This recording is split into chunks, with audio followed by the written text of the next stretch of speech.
Hello दोस्तों, एक बार फिर से स्वागत है आप सभी का क्विज टाइम्स यूट्यूब चैनल पे। दोस्तों आज के वीडियो हम लोग रेलवे ग्रुप डी के पार्ट 8 को लेकर आए हैं। ठीक है, पार्ट 8 को डिस्कस करेंगे जिसमें आपको टोटल 20 क्वेश्चन मिलेंगे। ठीक है, 20 क्वेश्चन मिलेंगे, एक क्वेश्चन आपके लिए छोड़ेंगे जिसका आंसर आप लोग को कमेंट बॉक्स में बताना है। ठीक है, हम जो टोटल 500 क्वेश्चन का टारगेट लिए उसका ये पार्ट 8 वीडियो है। ठीक है, उसका ये पार्ट 8 वीडियो अगर आप इससे पहले वाले पार्ट नहीं देखें, ऊपर आई बटन में या लिंक नीचे डिस्क्रिप्शन बॉक्स में मिल जाएगा, आप वहां जाकर वो सभी पार्ट देख सकते हैं। ठीक है, हमारे चैनल पे जो डिस्क्रिप्शन चैनल पे जो प्लेलिस्ट में इसका लिंक दिया गया है। ठीक है, प्लेलिस्ट बनाया हुआ है, आप वहां जाकर इसको चेकआउट कर सकते हैं। तो चलिए देखते हैं आज का पार्ट पहले देखते हैं। ठीक है, आज का पार्ट पहले देखते हैं। दोस्तों ये जो कल वाले प्रश्न है, ठीक है, कल वाले वीडियो के अंत में एक सवाल आपके लिए छोड़े थे जिसका आंसर आप लोग कमेंट बॉक्स में बहुत अच्छा बताएं। ठीक है, बहुत अच्छा बताएं। तो इस क्वेश्चन का सही आंसर क्या हो जाएगा। क्वेश्चन बोल रहे हैं भारत में किसके काल में सोने के सिक्के सबसे ज़्यादा चलाए गए थे। तो सोने के सिक्के जो सबसे ज़्यादा चलाए गए थे तो वो किसके गुप्त वंश में चलाए गए थे। किसके गुप्त वंश के शासनकाल में सबसे ज़्यादा सोने के सिक्के चलाए गए थे। ठीक है, और इससे मिलता जुलता एक प्रश्न जो काफ़ी बार एग्जाम में पूछे जा चुके वो क्वेश्चन है कि भारत में कब सोने के सिक्का प्रारंभ हुए थे। ठीक है, भारत में किसके शासनकाल में सोने के सिक्के प्रारंभ हुए थे। इसके बारे में हम जो पार्ट 7 में, ठीक है, पार्ट 7 में पूरे डिटेल से बात कर चुके हैं। अगर आप लोग वो वीडियो नहीं देखें तो लिंक नीचे डिस्क्रिप्शन बॉक्स में मिल जाएगा, आप वहाँ जाकर वो वीडियो देख लीजिएगा। पहले ये वीडियो पूरा देख लीजिए, उसके बाद वो भी पार्ट देख लीजिएगा। तो चलिए शुरू करते आज का पार्ट। ठीक है, आज का पार्ट शुरू करते 1 नंबर प्रश्न से। तो दोस्तों आज का पहला सवाल है सर्वोदय योजना। ठीक है, सर्वोदय योजना किसके द्वारा प्रारंभ किए गए थे। तो सर्वोदय योजना की जो शुरुआत किए गए थे, ठीक है, सर्वोदय योजना इसकी शुरुआत किसने किए थे। जयप्रकाश नारायण ने किए थे। किसने किए थे। जयप्रकाश नारायण शुरुआत किए थे सर्वोदय योजना के। ठीक है, क्वेश्चन नंबर 1 का आंसर हो जाएगा ऑप्शन नंबर सी। ठीक है, ऑप्शन नंबर इस क्वेश्चन का सी सही आंसर हो जाएगा। ठीक है, आप इस क्वेश्चन का स्क्रीनशॉट भी ले सकते हैं। अब देखते हैं क्वेश्चन नंबर 2। ठीक है, क्वेश्चन नंबर 2 है। ठीक है, क्वेश्चन नंबर 2, भारत में पहली पंचवर्षीय योजना कब शुरू किए गए थे। तो भारत में जो पहली बार पंचवर्षीय योजना की शुरुआत की गई थी ये कब किए गए थे। ये 1951 में किए गए थे। कब किए गए थे। 1951 ईस्वी में किए गए थे। राजस्थान के नागौर जिला से शुरुआत किए गए थे। ठीक है, राजस्थान के नागौर जिला से शुरुआत किए गए थे भारत के प्रथम पंचवर्षीय योजना। कब। 1951 ईस्वी में। आप इस क्वेश्चन को रट लीजिए, मोस्ट इंपॉर्टेंट क्वेश्चन है, काफ़ी बार रिपीट हो चुके हैं। तो अब देखते हैं क्वेश्चन नंबर 2। ठीक है, सॉरी क्वेश्चन नंबर 3 देखते हैं। क्या क्वेश्चन नंबर 3 है। ठीक है, क्वेश्चन नंबर 3 है संविधान सभा के अस्थायी अध्यक्ष के रूप में किसे नियुक्त किया गया था। तो संविधान सभा के अस्थायी अध्यक्ष पूछ रहे हैं। ठीक है, अगर अस्थायी अध्यक्ष पूछ ले, ठीक है, अगर मान के चलिए यहाँ पे अस्थायी की जगह पर अस्थायी अध्यक्ष पूछ ले, अगर अस्थायी अध्यक्ष पूछे तो डॉक्टर राजेंद्र प्रसाद हो जाएगा। और अगर अस्थायी अध्यक्ष पूछ ले, जैसे इस क्वेश्चन में पूछ रहे हैं अस्थायी अध्यक्ष कौन है, तो अस्थायी अध्यक्ष के रूप में किसे नियुक्त किया गया। तो वो सच्चिदानंद सिन्हा को, किसे सच्चिदानंद सिन्हा को जो नियुक्त किया गया अस्थायी अध्यक्ष के रूप में। अगर अस्थायी अध्यक्ष की बात कर ले तो डॉक्टर राजेंद्र प्रसाद। तो आप इनमें कन्फ्यूज मत कीजिएगा, सही आंसर टिक कीजिएगा। ठीक है, अब देखते हैं क्वेश्चन नंबर 4। क्वेश्चन नंबर अब 4 देखते हैं। क्वेश्चन नंबर 4 है संविधान सभा के प्रारूप समिति के अध्यक्ष कौन है। संविधान सभा के प्रारूप समिति के अध्यक्ष, तो प्रारूप समिति के अध्यक्ष कौन है आप लोग को अच्छी तरह से मालूम होगा कि भीमराव अंबेडकर थे। कौन थे। भीमराव अंबेडकर थे प्रारूप समिति के अध्यक्ष। कौन। प्रारूप समिति के अध्यक्ष कौन थे। भीमराव अंबेडकर। अब देखते हैं क्वेश्चन नंबर 5। दोस्तों अगर आप पहली बार चैनल पर हैं तो चैनल को सब्सक्राइब कर लीजिए, साथ में बेल आइकन को प्रेस कर लीजिए ताकि आगे भी इसी प्रकार की वीडियो से आप हमेशा अपडेट रह पाएँ। अब देखते हैं क्वेश्चन नंबर 5। ठीक है, क्वेश्चन नंबर 5 है, क्वेश्चन नंबर आपको 5 है जादू टोना से संबंधित कौन सा वेद है। तो जादू टोना से जो संबंधित वेद है वो कौन सा वेद है।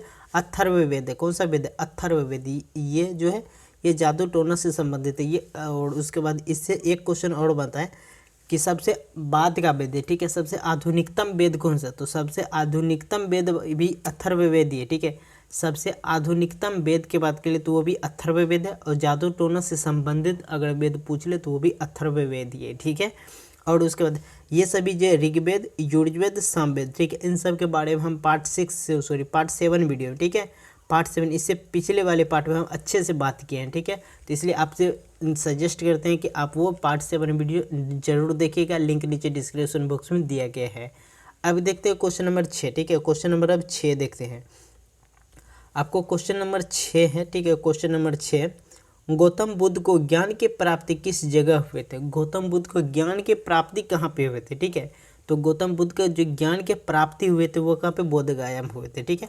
बोध गया में गौतम बुद्ध को ज्ञान की प्राप्ति हुए थे, ठीक है। आपके जानकारी के लिए इससे मिलता जुलता 2-3 प्रश्न बताते हैं, ठीक है। पहला प्रश्न, गौतम बुद्ध का जन्म कहाँ पे हुआ था, ठीक है। गौतम बुद्ध का जन्म जो हुई है कहाँ पे हुआ था? तो ये नेपाल के लुबनी ग्राम में होता है। कहाँ पे? नेपाल के लुबनी ग्राम में गौतम बुद्ध का जन्म हुआ था, ठीक है। और उसके बाद दूसरा क्वेश्चन इसी से जो मिलता जुलता है, मोस्ट इंपोर्टेंट क्वेश्चन है, गौतम बुद्ध का मृत्यु कहाँ पे हुआ था, ठीक है। महात्मा गौतम बुद्ध का मृत्यु कहाँ पे हुआ था? कुशीनगर में, ठीक है। अगर जन्म पूछ ले तो जन्म कहाँ पे? तो नेपाल के लुबनी ग्राम में जन्म हुआ था, ठीक है। और अगर मृत्यु पूछ ले तो मृत्यु कुशीनगर में हो जाएगा, ठीक है। और अगर ज्ञान की प्राप्ति पूछ ले कि महात्मा गौतम बुद्ध को ज्ञान की प्राप्ति कहाँ हुए थे, तो वो बोध गया में हो जाएगा, ठीक है। तो आप इन सभी फैक्ट को अच्छे से याद रखिएगा, और वीडियो अगर पसंद आए तो वीडियो को लाइक करके हमें मोटिवेट जरूर करें। अब देखते हैं क्वेश्चन नंबर 7। क्वेश्चन नंबर अब 7 देखते हैं। क्वेश्चन नंबर 7 है, त्रिपिटक किसका धर्म ग्रंथ है? त्रिपिटक जो ये किसका धर्म ग्रंथ है? कौन से धर्म का धर्म ग्रंथ है, ठीक है। कौन से धर्म की ये धर्म ग्रंथ है? त्रिपिटक। तो त्रिपिटक जो है किसका है? त्रिपिटक ये बौद्ध धर्म का है, ठीक है। त्रिपिटक किसका धर्म ग्रंथ है? तो बौद्ध धर्म का धर्म ग्रंथ है त्रिपिटक, ठीक है। और जातक जो होता है, ठीक है, कौन सा? जातक जो धर्म ग्रंथ ये किससे संबंधित है? जातक जो धर्म ग्रंथ ये किसका धर्म ग्रंथ है? तो ये जैन धर्म का, ठीक है। जैन धर्म का धर्म ग्रंथ कौन सा है? जातक है। और त्रिपिटक किसका है? त्रिपिटक ये बौद्ध धर्म का धर्म ग्रंथ है, ठीक है। अब देखते हो क्वेश्चन नंबर 8। क्वेश्चन नंबर आपको 8 है, क्या क्वेश्चन नंबर 8 है, पाकिस्तान से सटे भारतीय राज्य नहीं है, ठीक है। पाकिस्तान से सटे भारतीय राज्य नहीं है, ठीक है। यहाँ पे जो ऑप्शन 4 विकल्प दिए गए, इन चारों विकल्प में से ऐसा कौन सा राज्य है, ऐसा कौन सा राज्य है जो पाकिस्तान से सटे नहीं है, ठीक है। तो पाकिस्तान से सटे राज्य के लिए, ठीक है, पाकिस्तान से सटे भारतीय राज्य के लिए एक ट्रिक हम बनाए। कौन सा ट्रिक है? पुंगू राज्य। कौन सा है ट्रिक? पुंगू राज्य इसका ट्रिक है, ठीक है। पन से हो गया, ठीक है, पंगू राज्य। तो पन से हो गया पंजाब, ठीक है, पन से हो गया पंजाब, गु से हो गया गुजरात, ठीक है। पन से पंजाब, गु से गुजरात हो गया। उसके बाद पंगू राज से हो गया क्या? राज से हो गया राजस्थान आपको, ठीक है, राज से राजस्थान हो गया। उसके जो से क्या हो गया? जम्मू कश्मीर, ठीक है। पंगू राज्य इसका ट्रिक है। पंसवा से हो गया पंजाब, गो से हो गया गुजरात, उसके बाद पंगू रा से हो गया राजस्थान, जो से जम्मू कश्मीर, ठीक है। तो ये 4 राज्य जो है भारत के, जो 4 राज्य पाकिस्तान से सटते हैं, ठीक है। आप इनमें जब चेकआउट कीजिएगा तो यहाँ पे छत्तीसगढ़ ऐसा विकल्प है जो इन सभी से मिलता जुलता नहीं है, ठीक है। इन सभी फैक्ट से मिलता जुलता नहीं है, ठीक है। इन सभी फैक्ट से मिलता जुलता नहीं है छत्तीसगढ़। तो इस क्वेश्चन का आंसर क्या हो जाएगा? छत्तीसगढ़। छत्तीसगढ़ जो है ये पाकिस्तान के साथ अपना सीमा साझा नहीं करते हैं। अब देखते हैं क्वेश्चन नंबर 8, ठीक है। अभी इन सभी फैक्ट को अच्छे से याद रखिएगा। अब देखते हैं क्वेश्चन नंबर 8। क्वेश्चन नंबर आपको 8 है, गुलाम वंश के संस्थापक है। गुलाम वंश के संस्थापक कौन है? तो गुलाम वंश के संस्थापक कौन है? गुलाम वंश के संस्थापक कुतुबुद्दीन ऐबक है। कौन है? कुतुबुद्दीन ऐबक है गुलाम वंश के संस्थापक, ठीक है। और उसके बाद ऑप्शन नंबर ए में गयासुद्दीन तुगलक। ये कौन से वंश के संस्थापक? ये तुगलक वंश के संस्थापक है, ठीक है। तुगलक वंश के संस्थापक है गयासुद्दीन तुगलक, ठीक है। और कुतुबुद्दीन ऐबक जो ये गुलाम वंश के संस्थापक है। तो आप इन दोनों संस्थापक को अच्छे से याद रखिएगा। आप इस क्वेश्चन का स्क्रीनशॉट भी ले सकते हैं, या आप हमारे टेलीग्राम ग्रुप को ज्वाइन करके आप वहां से इसका फ्री में PDF फाइल डाउनलोड कर सकते हैं। लिंक नीचे डिस्क्रिप्शन में दिया गया, टेलीग्राम से जुड़ने के लिए आप जुड़ सकते हैं। अब देखते हैं क्वेश्चन नंबर 10, ठीक है। क्वेश्चन नंबर 10 है, न्यू वर्ल्ड किसे कहा जाता है? ठीक है, न्यू वर्ल्ड किसे कहते हैं, यानी कि नई दुनिया के नाम से किसे जाने जाते हैं? ठीक है, नई दुनिया के नाम से किसे जानते हैं? तो उत्तरी अमेरिका को, ठीक, उत्तरी अमेरिका को न्यू वर्ल्ड यानी न्यू वर्ल्ड, न्यू दुनिया, नया दुनिया के नाम से जानते हैं। तो नया दुनिया के नाम से किसे जानते हैं? तो उत्तरी अमेरिका को, ठीक है, उत्तरी अमेरिका। अगर इसका खोज पूछते, ठीक है, नया दुनिया यानी न्यू वर्ल्ड जो है, ठीक है, न्यू वर्ल्ड का खोज किसने किया था? तो खोज किसने किया था? कोलंबस ने किया था, ठीक है, कोलंबस ने किए थे। जो कहाँ के रहने वाले हैं? तो ये स्पेन के रहने वाले हैं, ठीक है, स्पेन के रहने वाले हैं कोलंबस। तो कोलंबस ने खोज की थी उत्तरी अमेरिका का, न्यू वर्ल्ड यानी कि नई दुनिया की खोज किए थे। अब देखते हैं क्वेश्चन नंबर 11। क्वेश्चन नंबर आपको 11 है, सबसे कम उम्र में, ठीक है, सबसे कम उम्र में नोबेल पुरस्कार विजेता कौन है। ठीक है दोस्तों, आप क्वेश्चन का लेवल देख रहे हैं, कितना क्रिएटिव क्वेश्चन है। ठीक है, कितना क्रिएटिव क्वेश्चन है, ये कि बहुत घुमा फिरा के पूछ रहे हैं। ठीक है, सीधे सीधे नहीं पूछ रहे, कुछ टेढ़ा मेढ़ा करके पूछ रहे हैं। ठीक है, यहाँ पे बोल रहे हैं कि सबसे कम उम्र में नोबेल पुरस्कार पाने वाले व्यक्ति कौन है, या सबसे कम उम्र में नोबेल पुरस्कार विजेता कौन है, एक ही बात है। ठीक है, तो सबसे कम उम्र में जो नोबेल पुरस्कार विजेता बने थे वो कौन बने थे, तो वो कौन होते, मलाल यूसुफजई। ठीक है, मलाल यूसुफजई जो सबसे कम उम्र में इसको नोबेल पुरस्कार से सम्मानित किया गया था। ठीक है, अब इसके सीधे जो उल्टा एक प्रश्न बनते हैं, कौन बनते हैं कि सबसे अधिक उम्र में, ठीक है, एक प्रश्न बनते हैं जो मोस्ट इंपॉर्टेंट क्वेश्चन है, इसी से मिलता जुलता क्वेश्चन है कि सबसे अधिक उम्र में नोबेल पुरस्कार विजेता कौन है। ठीक है, सबसे अधिक उम्र के नोबेल पुरस्कार विजेता कौन है, ये भी क्वेश्चन पूछ सकते हैं। तो वो कौन सा है, गुड एनफ। ठीक है, गुड एनफ को जो सबसे अधिक उम्र में नोबेल पुरस्कार से सम्मानित किया गया था, और सबसे कम उम्र में जो मलाल यूसुफजई को नोबेल पुरस्कार से सम्मानित किया गया है। ठीक है, और उसके बाद रविंद्रनाथ टैगोर जी, ठीक है, इनको सबसे पहले भारत में नोबेल पुरस्कार से सम्मानित किया गया था। कब, 1913 ईस्वी में। कब सम्मानित किया गया, तो 1913 ईस्वी में इसको सबसे पहले नोबेल पुरस्कार से सम्मानित किया गया था। ये भारतीय व्यक्ति थे। ठीक है, तो अब देखते हैं क्वेश्चन नंबर 12। आप इन सभी फैक्ट को अच्छे से याद रखिएगा। ठीक है, अच्छे से याद रखिएगा।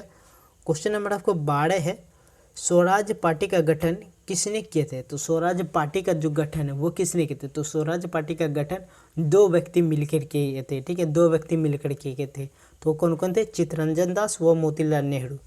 चित्तरंजन दास व मोतीलाल नेहरू ने मिलकर स्वराज पार्टी की स्थापना किए थे। कब किए थे, यह भी पूछ सकते हैं कि स्वराज पार्टी की स्थापना किस वर्ष किए गए थे। तो किस वर्ष किए गए, तो 1923 ईस्वी किए गए थे। कब, 1923 ईस्वी में स्वराज पार्टी की स्थापना किए गए थे। चित्तरंजन दास व मोतीलाल नेहरू ने मिलकर इसकी स्थापना किए थे। तो आप इन सभी फैक्ट को अच्छे से याद रखिएगा। अब देखते हैं क्वेश्चन नंबर 13। ठीक है दोस्तों, अगर वीडियो पसंद आ रही है तो वीडियो को लाइक करके हमें मोटिवेट जरूर करें, और अपने स्टडी ग्रुप में इस वीडियो को शेयर करना ना भूलें। अब देखते हैं क्वेश्चन नंबर 13। क्वेश्चन नंबर आपको 13 है। क्वेश्चन नंबर 13, पीली क्रांति का संबंध है। ठीक है, पीली क्रांति का संबंध है। तो पीली क्रांति का जो संबंध है वो किससे, तो तिलहन से। ठीक है, तिलहन फसल से संबंधित है पीली क्रांति। ठीक है, पीली क्रांति का जो संबंध वो किससे, तिलहन क्रांति से। ठीक है, तिलहन फसल से संबंधित है पीली क्रांति का। अब देखते हैं क्वेश्चन नंबर 14। क्वेश्चन नंबर आपको 14 है। क्वेश्चन नंबर 14, सिलिकॉन वैली के नाम से जाने जाते हैं। ठीक है, सिलिकॉन वैली के नाम से किस शहर को जाने जाते हैं। ठीक है, प्रश्न ऐसा है कि सिलिकॉन वैली के नाम से किस शहर को जाने जाते हैं। ठीक है, तो किसको जाने जाते हैं, सिलिकॉन वैली पूछ रहे हैं।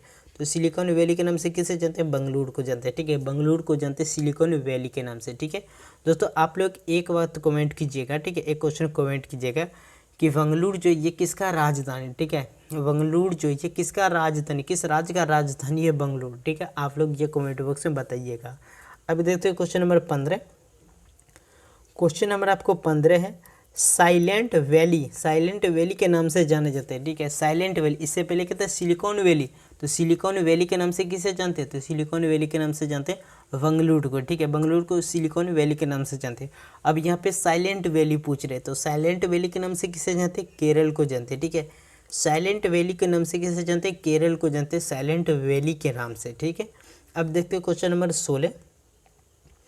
क्वेश्चन नंबर आपको 16 है। क्वेश्चन नंबर 16, किसी भी राज्य के राज्यपाल की नियुक्ति कौन करता है। ठीक है, सभी राज्य में एक एक राज्यपाल होता है। ठीक है, ये बात तो आप लोग अच्छे तरह से जानते हैं कि सभी राज्य में एक राज्यपाल होता है। तो उन राज्यपाल की नियुक्ति कौन करता है। ठीक है, वो जो राज्यपाल होते हैं उनकी नियुक्ति कौन करता है, तो उनकी नियुक्ति कौन करता है, राष्ट्रपति करते हैं। ठीक है, राज्यपाल की जो नियुक्ति करता है वो कौन करता है, राष्ट्रपति करता है। ठीक है, ये बात तो लगभग पता होगा। ठीक है, आप लोग को भी पता होगा कि राज्यपाल की नियुक्ति जो करता है वो कौन करता है, राष्ट्रपति करता है। ठीक है, अगर यहीं पे पूछ दें कि राज्यपाल की नियुक्ति राष्ट्रपति करता है, ये किस अनुच्छेद में दर्शाया गया है, राज्यपाल की नियुक्ति राष्ट्रपति करते हैं। सही बात है, ये किस अनुच्छेद में दर्शाया गया है। ठीक है, तो ये कौन सा अनुच्छेद हो जाएगा, अनुच्छेद नंबर 155। ठीक है, आर्टिकल नंबर कितना होगा, 155 हो जाएगा। ठीक है, जो मतलब राज्यपाल की जो नियुक्ति करता है राष्ट्रपति, इसके बारे में जो आर्टिकल नंबर 155 में, ठीक है, 155 में बताया गया है, उल्लेख किया गया है। ठीक है, आप इन सभी फैक्ट को अच्छे से रखिएगा। ये मोस्ट इंपॉर्टेंट क्वेश्चन है, काफ़ी बार एग्जाम में पूछे भी जा चुके हैं। तो अभी इस क्वेश्चन का स्क्रीनशॉट भी ले सकते हैं, या आप हमारे टेलीग्राम ग्रुप को ज्वाइन करके वहाँ से फ्री में इसका PDF फाइल भी डाउनलोड कर सकते हैं। लिंक नीचे डिस्क्रिप्शन बॉक्स में, आप हमारे टेलीग्राम ग्रुप को ज्वाइन कर सकते हैं। तो क्वेश्चन नंबर अब 17 देखते हैं। क्या क्वेश्चन नंबर आपको 17, वंदे मातरम को किसके उपन्यास से लिया गया। ठीक है, वंदे मातरम को किसके उपन्यास से लिए गए हैं। ठीक है, किसके उपन्यास से लिए गए। दोस्तों अगर आप लोग को पानी पीना चाहते हैं तो वीडियो को पॉज करके पानी पी लीजिए, उसके बाद वीडियो को फिर से शुरू कीजिए। ठीक है, क्योंकि इसमें हम बहुत ज़्यादा फैक्ट बताने वाले हैं। ठीक है, तो आप लोग वीडियो को पूरा अच्छे से देखिएगा, कॉपी में नोट डाउन करते चलिएगा। ठीक है, तो नोट डाउन कीजिए पहला प्रश्न। ठीक है, पहला प्रश्न आपको हो गया कि वंदे मातरम को किसके उपन्यास से ले गए। ठीक है, यहाँ पे पूछ रहे किसके उपन्यास से ले गए, तो ये बंकिम चंद्र चटर्जी। ठीक है, बंकिम चंद्र चटर्जी के उपन्यास से लिए गए। ठीक है, ये पहला प्रश्न हो गया। उसके बाद ये कौन से उपन्यास से लिए गए। ठीक है, कौन से बंकिम चंद्र चटर्जी के कौन से उपन्यास से लिए गए, ये दूसरा प्रश्न हुआ। ठीक है, ये दूसरा प्रश्न हुआ कि बंकिम चंद्र चटर्जी के किस उपन्यास से लिए गए वंदे मातरम को, तो ये आनंद मठ से लिए गए। कौन से, आनंद मठ से लिए गए। ठीक है, उसके बाद तीसरा क्वेश्चन, बंकिम चंद्र जो है ये वंदे मातरम के रचयिता है। ठीक है, अगर रचयिता पूछ दे कि वंदे मातरम के रचयिता कौन है, तो वह बंकिम चंद्र चटर्जी है। ठीक है, उसके बाद चौथा क्वेश्चन आपको बन रहे हैं। ठीक है, चौथा क्वेश्चन आपको बन रहे हैं कि वंदे मातरम को जो गाने में टोटल 65 सेकंड का समय लगता है। ठीक है, वंदे मातरम को गाने में टोटल 65 सेकंड यानी कि 1 मिनट 5 सेकंड का समय लगते हैं। ठीक है, उसके बाद पाँचवा प्रश्न, वंदे मातरम को सबसे पहले रविंद्रनाथ टैगोर के द्वारा गाया गया था। ठीक है, वंदे मातरम को सबसे पहले रविंद्रनाथ टैगोर के द्वारा गाया गया था। ठीक है दोस्तों, आप लोग के लिए एक प्रश्न छोड़ है। ठीक है, एक प्रश्न छोड़ है जिसका आंसर आप लोग को कमेंट बॉक्स में बताना है कि वंदे मातरम को जो भारतीय संविधान द्वारा कब अपनाया गया था। ठीक है, आप डेट बताइएगा किस ईस्वी में अपनाया गया था वंदे मातरम को भारतीय संविधान के द्वारा। ठीक है, आप लोग ये कमेंट बॉक्स में बताइएगा। अब देखते हैं क्वेश्चन नंबर 18। क्वेश्चन नंबर आपको 18 है। क्वेश्चन नंबर 18, भारतीय नागरिकों को प्राप्त मूल अधिकारों की संख्या कितनी। तो भारतीय नागरिक जितने भी, ठीक है, इंडियन के जो यानी कि भारत के जो जितने भी नागरिक है, ठीक है, भारत के जितने भी नागरिक है उनको जो प्राप्त मूल अधिकार उनकी संख्या क्या है। तो मूल अधिकार की जो संख्या वो टोटल कितने, 6 है। अगर मूल अधिकार की बात कर ले तो वो 6 हो जाएगा, लेकिन जैसे मूल कर्तव्य, क्या चीज़ है, जैसे ही मूल कर्तव्य की बात कर ले तो वो कितने हो जाएगा, 10 हो जाएगा। ठीक है, अगर मूल अधिकार की बात करें तो टोटल 6 ही है। ठीक है, लेकिन मूल कर्तव्य की बात करें तो टोटल 10 है। तो आप इन सभी फैक्ट को अच्छे से याद रखिएगा।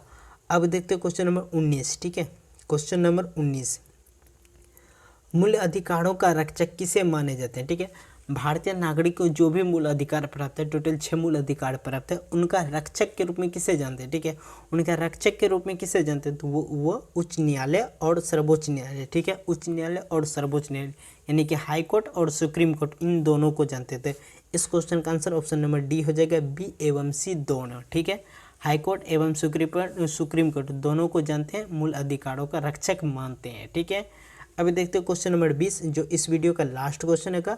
उसके बाद आप लोग के लिए एक क्वेश्चन छोड़ेंगे जिसका आंसर आप लोग को कमेंट बॉक्स में बताना है। ठीक है, तो क्वेश्चन नंबर आपको 20 है, ये लास्ट क्वेश्चन है। ठीक है, क्वेश्चन नंबर 20 है, ये लास्ट प्रश्न है आपको। भारतीय संविधान में मूल कर्तव्यों की संख्या कितनी है, ये तो पहले ही बता चुके हैं। ठीक है, कि भारतीय संविधान में मूल कर्तव्यों की संख्या अगर बात कर ले तो 10 हो जाएगा, और मूल अधिकार की बात कर ले तो वो 6 हो जाएगा। ठीक है, मूल अधिकार कितना, 6 है, और मूल कर्तव्य कितना है, तो मूल कर्तव्य टोटल 10 हो जाएगा। ठीक है, आप इन सभी फैक्ट को अच्छे से याद रखिएगा। अब आपके लिए एक क्वेश्चन छोड़ रहे हैं जिसका आंसर आप लोग को कमेंट बॉक्स से बताना है। ठीक है, तो क्वेश्चन आज का जो प्रश्न है, स्वराज पार्टी की स्थापना किस वर्ष किए गए थे। तो स्वराज पार्टी की स्थापना जो किए गए थे वो किस वर्ष किए गए थे। ठीक है दोस्तों, अगर आप लोग ये वीडियो थोड़ा सी भी रिस्पॉन्स लेकर देखे होंगे तो आप इस क्वेश्चन का आंसर सही कमेंट कीजिएगा, हमें इतना उम्मीद है। तो इस क्वेश्चन का आंसर हम अगले वीडियो में लेकर आएंगे। तो फिर मिलते एक नए वीडियो में एक नए टॉपिक के साथ, तब तक के लिए गुड बाय।